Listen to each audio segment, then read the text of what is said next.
Oi, hoje estamos aqui na Lagoa de Iguabinha, num dia de sol maravilhoso para gravar mais um dia de leitura do nosso livro A Quarta Dimensão, do pastor David Yong-Chul. Estamos numa leitura produtiva, que significa nós aprendemos e colocamos em prática tudo que aprendemos, tudo aquilo que o Senhor orientou o pastor David Yong-Chul, e através dele estamos aprendendo também, estamos mudando e crescendo. A palavra de Deus diz: crescei em estatura e em conhecimento.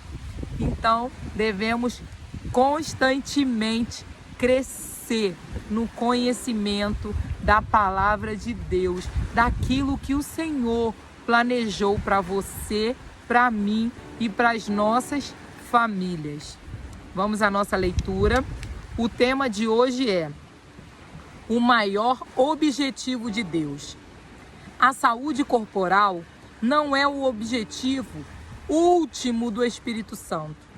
É necessário conhecer com clareza as prioridades do Espírito Santo. Seu alvo supremo é a santidade de nossa alma. Quando Deus trata com você, sempre o faz pela santidade da alma. Se sua alma não estiver reta diante de Deus, não importa quanta oração, quanto grito ou quanto pulo você dê, essas coisas não lhe trarão a palavra rema que você necessita. É preciso esperar perante o Senhor. A cura divina depende da soberana vontade de Deus. Às vezes, uma pessoa recebe cura instantânea, ao passo que outra necessita esperar um pouco mais. Um dos mais queridos diáconos de nossa igreja caiu doente. Ele dedicou-se ao Senhor, amando e servindo-o de modo espantoso. Disseram-lhe que tinha um tumor e que os médicos desejavam operá-lo.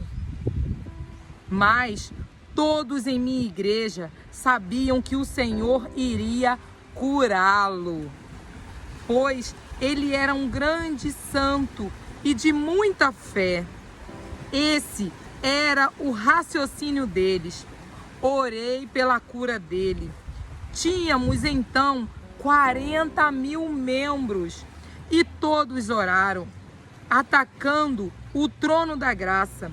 Esse diácono reivindicou sua cura, mas nada aconteceu. Ele piorava cada vez mais.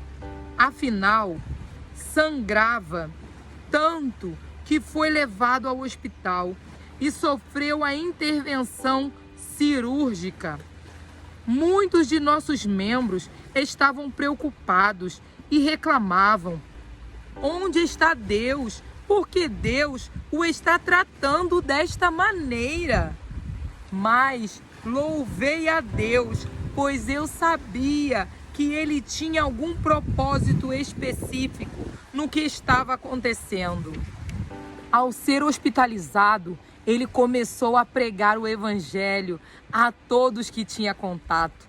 Logo, todo o hospital sabia que existia um Jesus vivo e que seu representante estava ali naquele hospital. Médicos, enfermeiras e pacientes eram salvos todos os dias. Então, os membros de nossa igreja regozijaram-se dizendo: louvado seja Deus.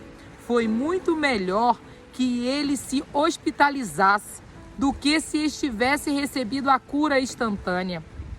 Deus mostrou que sua prioridade era a cura eterna das almas, não a cura terrena do corpo físico.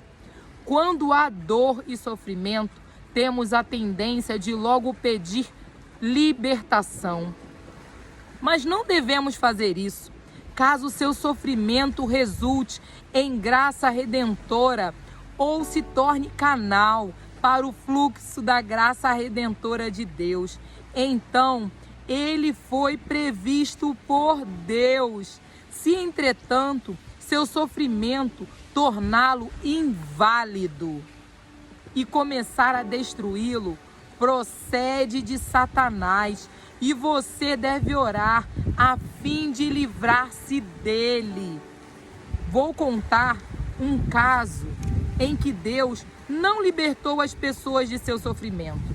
Aconteceu durante a Guerra da Coreia, quando 500 pastores foram capturados e imediatamente fuzilados, e 2.000 igrejas destruídas. Os comunistas eram cruéis com os pastores. A família de certo pastor foi capturada em Incheon, Coreia, e os líderes comunistas submeteram-nos ao que chamavam de Tribunal do Povo. Os acusadores diziam: este homem é culpado de cometer este tipo de pecado e por esse pecado deve ser castigado. A única resposta que recebiam era um coral unânime de vozes dizendo: sim, sim. Dessa vez, cavaram um grande buraco, colocaram o pastor, sua esposa e vários de seus filhos dentro dele. Então o líder falou: todos esses anos o Senhor tem desviado as pessoas com a superstição da Bíblia. Se desejar agora se retratar perante o povo aqui reunido e se arrepender de sua má conduta, o Senhor, sua esposa e seus filhos serão libertos. Mas se persistir em suas superstições, toda a sua família vai ser enterrada viva. Tome sua decisão. Todos os seus filhos começaram a chorar, dizendo: papai, papai, pensa em nós. Imagine a situação desse homem. Se estivesse em seu lugar, o que você teria feito? Sou pai de 3 filhos e chegaria quase a preferir ser lançado ao fogo do inferno ao ver meus filhos serem mortos. Esse pai estava profundamente abalado. Levantou a mão dizendo: sim, sim, vou fazer isso. Vou renunciar minha... Mas antes de poder terminar a frase, a esposa tocou-lhe o braço dizendo: diga não. Dirigindo-se aos filhos, essa valente mulher disse: calem-se, filhos. Esta noite vamos jantar com o Rei dos Reis e Senhor dos Senhores. Em seguida, começou a cantar o hino No Celeste Porvir. Seus filhos e marido a acompanharam no cântico, enquanto os comunistas começaram a enterrá-los. Logo, as crianças estavam enterradas, mas até que a terra lhes chegasse ao pescoço, continuaram a cantar e o povo a olhar. Deus não os livrou, mas quase todos os que testemunharam essa execução tornaram-se cristãos. Muitos são membros de minha igreja. Mediante seu sofrimento, fluiu a graça da redenção. Deus enviou seu único filho a fim de ser morto numa cruz para que o mundo pudesse ser salvo e redimido. Esse é o objetivo último de Deus, a redenção de almas, de modo que, quando alguém desejar a cura divina ou uma resposta do alto, focalize o olhar e veja através das lentes do objetivo último, a redenção de almas. Se perceber que o sofrimento realiza mais redenção do que a cura, não peça libertação, mas que Deus lhe dê forças a fim de perseverar. Nem sempre é fácil fazer distinção entre o sofrimento ocasionado por Satanás, do qual Deus deseja livrá-lo, e o sofrimento que Deus pode usar a fim de fazer com que a corrente da graça redentora continue a fluir. A fim de tomar este tipo de decisão, é preciso que a pessoa espere no Senhor e conheça a sua vontade. Não desanime, nem ande à procura de oração de um evangelista famoso após outro, mas, mediante a oração, o jejum e a fé, deixe que Deus lhe apresente sua vontade. Quando o Espírito Santo aviva o logos da Escritura em seu coração, concede-lhe uma fé miraculosa.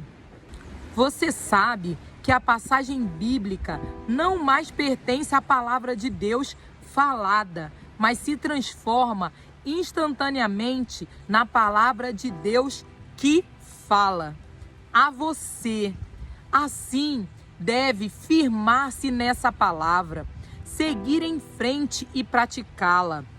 Ainda que não veja nada, embora não possa tocar nada, embora sua vida inteira esteja totalmente às escuras, uma vez que receber a palavra rema, não tenha medo, siga em frente e ande sobre as águas e verá o milagre. Tenha cuidado, entretanto, de não se adiantar a Deus. Muitas pessoas andam na frente de Deus, assim como fez Paulo em sua vontade de levar o Evangelho de Cristo. Jesus ordenou que fôssemos até os confins do mundo e que pregássemos o Evangelho. Paulo, seguindo a palavra Logos, dirigiu-se para a Ásia, mas o Espírito de Jesus não permitiu que ele chegasse lá. Então Paulo disse: irei para Bitínia. Novamente, o Espírito do Senhor disse não. Desse modo, Paulo e seus companheiros desceram a Troade, uma cidade desconhecida. Podemos imaginar suas peregrinações ali, sua confusão, pensando: estava obedecendo ao mandamento de Jesus. Jesus disse que fôssemos até os confins do mundo e que pregássemos o Evangelho. Porque sou um fracassado.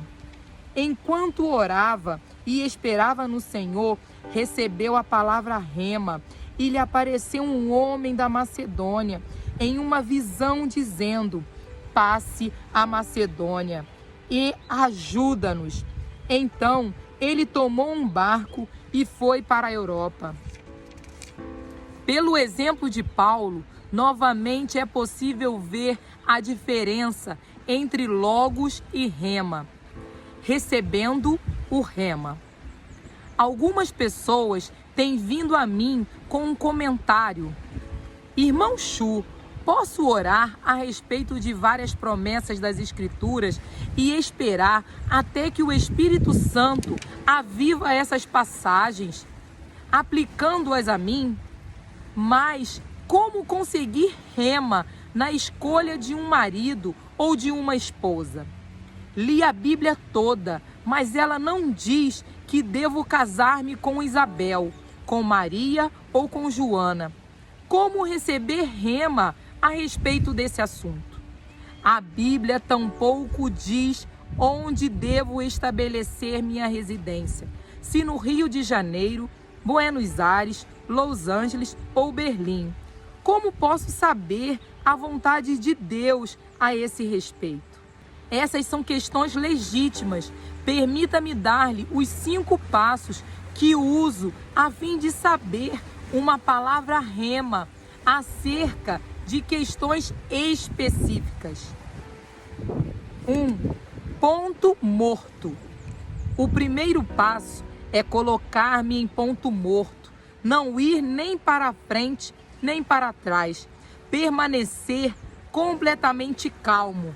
Em seguida, espero no Senhor, dizendo: Senhor, eis-me aqui, ouvirei a tua voz. Se disser sim, irei. Se disser não, não irei. Não desejo tomar decisões em meu próprio benefício, mas segundo o seu desejo. Seja algo bom para mim, seja algo mal, estou pronto a aceitar sua direção. Com essa atitude, espero pelo Senhor.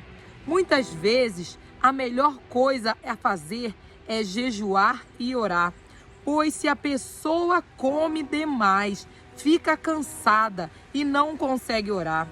Então, ao perceber que está realmente calma, pode partir para o segundo passo: desejo divino. Paramos por aqui a nossa leitura de hoje. No próximo dia, estaremos prosseguindo com os 5 passos para saber o rema de Deus.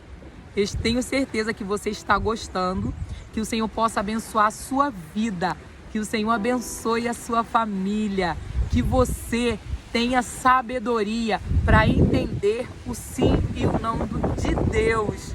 Não se precipite no falar e no agir. Muitas enfermidades são para manifestação da glória de Deus. Lembra de Lázaro, que morreu, mas o Senhor o ressuscitou. E quando ele morreu e foram falar com Jesus, que estavam esperando Jesus e que Jesus demorou a chegar, o Senhor falou que não era para a morte, que o Senhor iria ressuscitá-lo. Então, tudo é pela vontade de Deus, tudo é pela direção de Deus. Não ultrapasse a vontade e a permissão dele. Vamos orar para agradecer ao Senhor. Senhor, muito obrigada por mais um dia de leitura. Obrigada por cada um que tem acompanhado comigo essa leitura. Que o Senhor venha abençoá-los, que o Senhor venha guardá-los. Esteja com eles em todos os momentos. Em nome de Jesus. Amém e amém. Tchau. Até o próximo dia de leitura.